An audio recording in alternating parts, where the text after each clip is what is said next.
ಹೀಗಾಗಿ ನನಗೆ ಬಡಿದ್ರು ಹೊಡೆದ್ರು ಅಂತ ಮಾತಾಡೋದು ಕೇಳಿದಾಗ ಅಷ್ಟು ದೊಡ್ಡ ವ್ಯಕ್ತಿನ ಇವ್ರ ಮಾತು ಕೇಳುವಂಥ ವ್ಯಕ್ತಿಗಳು DCC ಬ್ಯಾಂಕಿನ ಅಧ್ಯಕ್ಷರ ಅನ್ನುವಂಥದ್ದು ಇಲ್ಲಿ ನಮ್ಮ ಏನಪ್ಪ ಪ್ರಶ್ನೆ ಮಾಡುವಂಥ ವಿಷಯಗಳಾಗಿದ್ದಾವೆ. ಏನೂ ಇರಲಿ, ಇಲ್ಲಿ ಜಾತಿ ನೆಲಗಟ್ಟನೆ ಆಯ್ತು, ಮತ್ತೊಂದು ನೆಲಗಟ್ಟನೆ ಆಯ್ತು, ಭ್ರಷ್ಟಾಚಾರ ನೆಲಗಟ್ಟನೆ ಆಯ್ತು, ಏನೂ ಇಲ್ಲ, ಆರೋಪ ಪ್ರಚಾರ ಬರ್ತಾ ಇದ್ದಾವೆ. ಇದೆಲ್ಲ ಕ್ಲಿಯರ್ ಆಗಬೇಕಾದ್ರೆ ಒಂದು ಏನಪ್ಪ ಅಂದರೆ ನಿಷ್ಪಕ್ಷಪಾತವಾದ ತನಿಖೆ ಆಗಬೇಕು.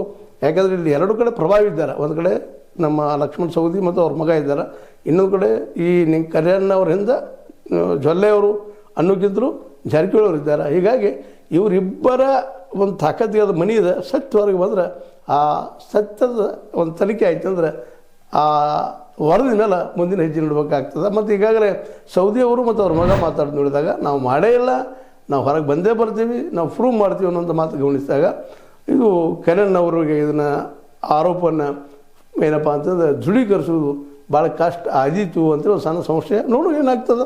ಯಾಕಂದ್ರೆ ಇಷ್ಟೆಲ್ಲ ಮಾಡಿದಾರೆ ಅಂದ್ರೆ ಅವ್ರ ಹಿಂದೆ ಒಂದು ದೊಡ್ಡ ಶಕ್ತಿ ಇದ್ದಲ್ಲೇ ಮಾಡಿದ್ದಾರೆ.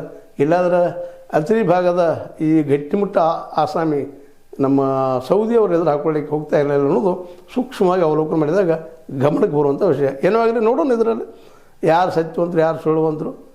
DCC ಬ್ಯಾಂಕ್ನಲ್ಲೇ ಒಂದು ಕೈ ಮೇಲಾಗಿದ್ರೆ ನಮ್ಮ ಜಾರಕಿಹೊಳಿ ಬ್ರದರ್ಸ್ದು. ಈ ಮೊನ್ನೆ ನಡೆದಂಥ ಜಿಲ್ಲಾ ಒಂದು ಏನು ವಿಭಜನೆ ಇತ್ತು ಅದರಲ್ಲೇ ಈ ನಮ್ಮ ಏನಪ್ಪ ಅಂತಂದ್ರೆ ಸೌದಿಯವ್ರ ಕೈ ಮೇಲಾಗ್ಯದ.